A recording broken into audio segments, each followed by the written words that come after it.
Yo, what up everyone? Amir Rahim here, owner of Rappin' and Snackin', getting into another video, and this is actually a new series for me. It's going to be hot takes on hip-hop, and recently put up a poll on Instagram basically saying, like, what are some of y'all hot takes? And here's going to be a video of me breaking down some of these hot takes. Some I may agree with, some I may disagree with, so just stick around. I got a few that I think are interesting to start this video off, and I'll try and make this a weekly series. So yeah. Pretty cool stuff. Shout out to a few people who've done this. I've seen Giraffe Neck Mark, who's a baseball channel I follow. He does this, and it's Aaron Speaking, a hip-hop channel. He does this too. So let's go ahead and jump in. Please hit me up on Instagram and TikTok at Rappin' and Snackin'. Post my collection on there all the time. And subscribe to the channel. Appreciate you all. So first off, going to start off with this first hot take. And one of them is Wu-Tang is the best group with Ray and Ghost as the best duo, and this is by George 13. You know what? I disagree with this take. Not that it's a terrible take, but one thing that's interesting is Raekwon and Ghostface Killah don't have an official album as a duo, and although, or even a group, we're not counting Wu-Tang, obviously. But the thing that's interesting about them is they have albums where they mention, featuring this person, featuring that person. Like on Only Built for Cuban Links by Raekwon, it says featuring Ghostface Killah. On Ghostface album Iron Man, it says featuring Raekwon and Capadonna. So, and there are other instances as well, but they've never officially called themselves a group, which is also intriguing because they also have the slogan RAGU, which stands for Ray and Ghostface United, if I recall. So that's interesting because they don't have an official album as a duo together. So that already kind of discounts that hot take. Number two, let's say they even did with just some of their recordings. Their recordings are incredible. Like he got Only Built for Cuban Links, he got like Iron Man, but those have so much input from other people as well that you can't really make that argument. And then on top of that, are we going to forget about like people like Outkast, who's an actual duo and group? They're phenomenal. We got UGK, who's an official duo. They're awesome. We got 8Ball and MJG. And there are more that are actually officially groups who market their music as groups. So I'm going to have to go ahead and disagree with that. But they're two very, very dope artists. When they collab, magic happens. Next hot take, we got someone by the name of Love Biggie Smalls, and he says, people who say Tupac is the GOAT only know surface level hip-hop. So by the name, I can tell this person is very Notorious B.I.G. bias. R.I.P. one of the greats, Notorious B.I.G. I don't I don't like this comment because I don't even know what surface level hip-hop means. In my opinion, this is just a real slight at Tupac because this person is a big Biggie fan. But surface level hip hop, I'm assuming what this person means is mainstream hip hop or hip hop that someone really only knows a few artists and they would just default to Tupac being their favorite rapper. That's my assumption from what this take means. And I disagree with that. I think Tupac, personally, I think he's one of the best of all time. And it's also, he recorded so much music while he was active. And he was only rapping for around 6, maybe 7 years tops.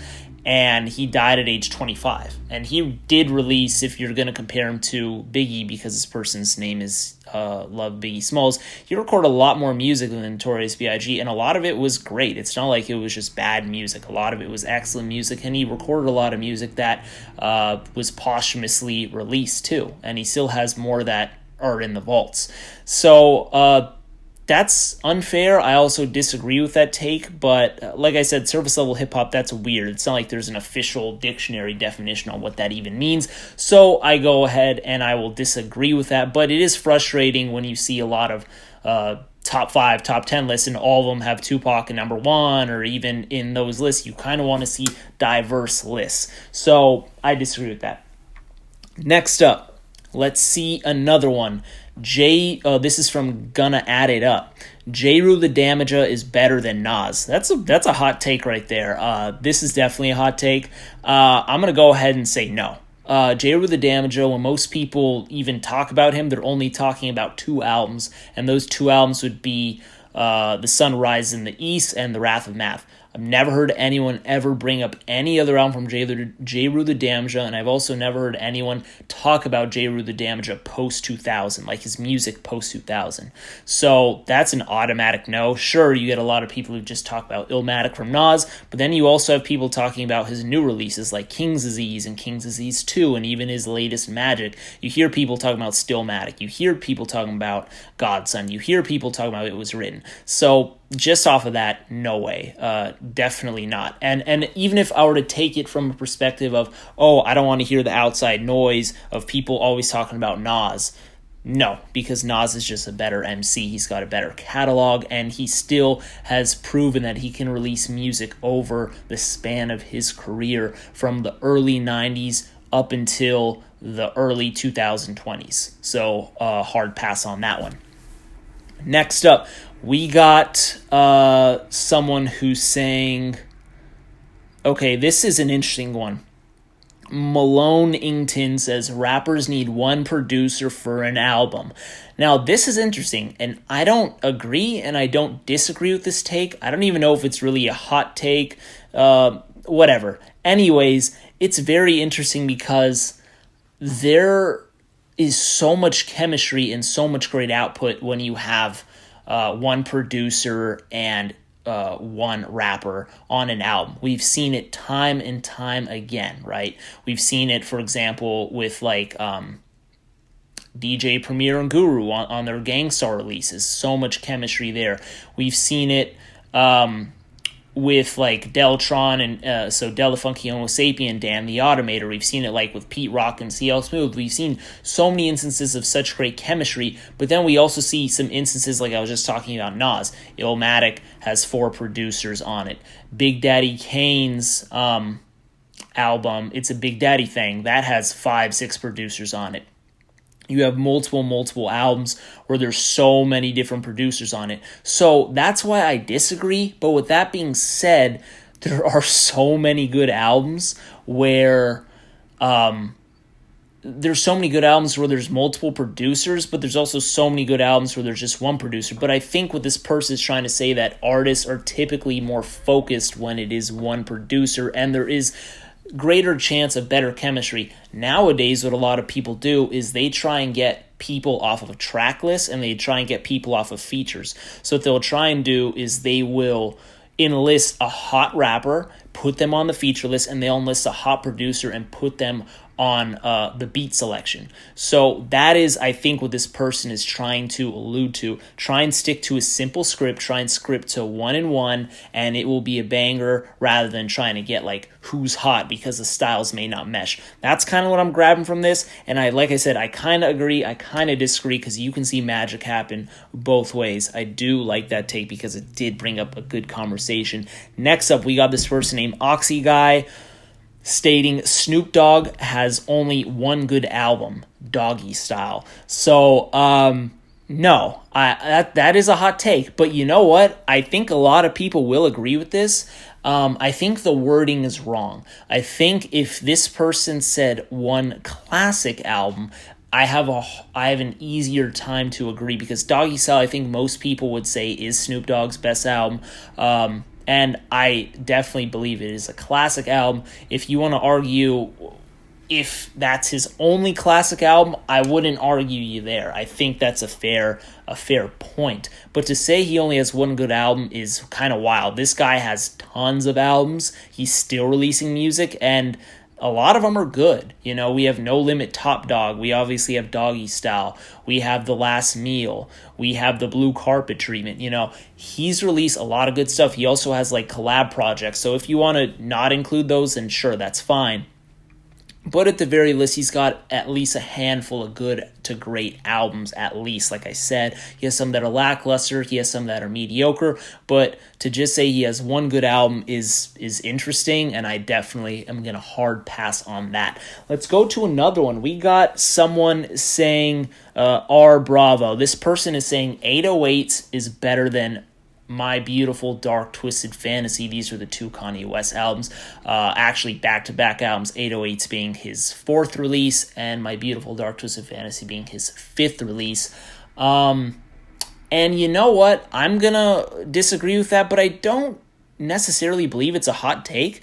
It may be a hot take in like hip hop, but I think just as music listeners, I think a lot of people take 808s over My Beautiful Dark Twisted Fantasy because that album brought a lot of people from other genres to listen to hip hop, to listen to Kanye West. That album put a lot of people on to Kanye West who hadn't heard him before. So with that being said, is it a hot take? Maybe.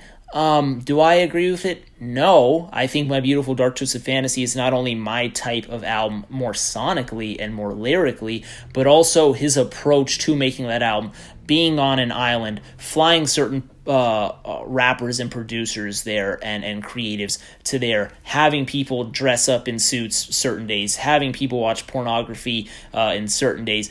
That whole approach made for a total atmosphere to make that type of album. And then the movie that came out after, Kanye was a creative genius, and he still is, and he's been a creative genius for pretty much his entire career. That album is on a next level. That's my favorite Kanye West album. 808s has a special place. It's also a dope album. One of my least played Kanye albums, but to say it's not a good album is incorrect in my opinion. I think it is strong. I think it is solid. It's just not one that I go to a lot. With that being said, I disagree with the take, but I don't see it really being a hot take. All right, another hot take we have here from Rhino Est 92. Eminem's discography overall is mid at best. So this is actually very interesting, and I'm not gonna say it's a hot take. Because I've heard this before, and I've heard it on more than a few occasions. I don't agree with this take, but this person definitely has a case, and it's a case that you can't easily argue. I mean, maybe you can. I can argue it just because I love Eminem's music. I post about him a ton on this channel, but hear this person out. Obviously, Eminem has a lot of great albums with, Marshall Mathers LP, Eminem Show. But the thing is, Eminem has also done a lot of questionable things in his career in terms of using accents, just like you can hear on Encore, you can hear on Relapse. A lot of his choruses and hooks are quite questionable at best, not very good. He can ruin a song just off a chorus alone. Some of his beat selection is also odd at times, but he also does have Dre at the helm at a lot of his work, and Dre, just being the best producer of all time, can help guide him in the right direction. But Eminem, if you go ahead and you just listen to like Encore, which I believe is half great, half not great, you get Relapse. There's those weird accents all over the place. There's so much incest all over it. Like, there's so many questionable things he's done. You get to an album like Recovery, where I enjoy it, but it's definitely a more pop commercial sounding appeal. So you can hear like these albums, he's not really being consistent in those terms. He's switching up a lot. Then you get like more of his fast flow era where you get into Rap God, and then after that you get into like Music to Be Murdered By, and he's rapping a lot faster. So you get kind of like a lot of faces with Eminem at times. I enjoy a lot of it, but I can definitely see a case for this to be made. You get Revival, which is my least favorite Eminem album, and there's so many bad moments on there. So I can totally see someone thinking that his discography is mid at best, especially if someone isn't a fan and is just listening to certain things that they've heard over the years, like certain songs that they've heard over the years. It makes complete sense. Do I agree with that? No, I don't agree with that. Do I think it makes sense? Honestly, I can see the case. And this comes from someone who has a crazy Eminem collection. I love Eminem. Like, just linked up the collection video. But this dude's amazing, but I can see that point. I'm not going to go ahead and like totally argue it. Let's go ahead and see another one. And I'm going to wrap this video up. From Chase Banks Pops. Outkast, the best duo in group, timeless albums. You know what? I don't know if this is a hot take, and I actually agree with this person. I think Outkast probably is the best duo in group. Whether you want to chop up group being more than 2 artists, or if you think group is just more than 1 person, whatever. Either or, I'm probably going to take them. Outkast, I think, is the best duo and group. You listen from Southern Playalistic in particular to Stankonia, that 4-album run is phenomenal. No group can touch that 4-album run in a row, in my opinion. Don't think it has been done. We'll see if it can be done. Andre and Big Boy, you got to respect them. Atlanta, Georgia was on fire. Organized Noise was on fire. LaFace was on fire. Big props to Outkast. And then you obviously got the Speaker Box Love Below double album, which that blew the hell up. Everyone heard Hey Ya when that was out, man. Everyone heard The Way You Move. Everyone heard these songs. These are global songs. And not to say that the Speaker Box Love Below is a fantastic album, because I don't think it is, but look at Roses. That song blew up too. Like, dude, this album put so many people onto rap, and it's just big. You know, I prefer this. It's my least favorite Outkast album, but then they even have like Idlewild, where, you know, and they have a soundtrack. So this group is really, if you think about groups, I think that they're the group where everyone is begging for an Andre 3000 album or another Outkast album, because Andre 3000 is always making people want more. Big Boy's solo discography is so good, and people, for some reason, don't bring it up as much, but it is great. Please listen to Big Boy's solo discography. But just talking about Outkast as a group, I would agree. I think not only do they have timeless albums, I think they are the best duo, and I don't think any group is touching them. My personal opinion. I really enjoyed these hot takes. I have so many from that Instagram poll that I took, and I have enough for a few videos, so I'm going to do that. If you don't follow me on Instagram, make sure to do that, because I will be doing another one of these polls, and I want to answer y'all questions. I'm shouting y'all out. I appreciate y'all. Hit up my website for shirts and stickers. Please hit me up on TikTok too, at Rappin' and Saggin'. Hit a like and a subscribe. Let me know what y'all think of these hot takes, because some of them are very interesting. So I'll talk to y'all soon. I appreciate y'all as always. Bless. Peace.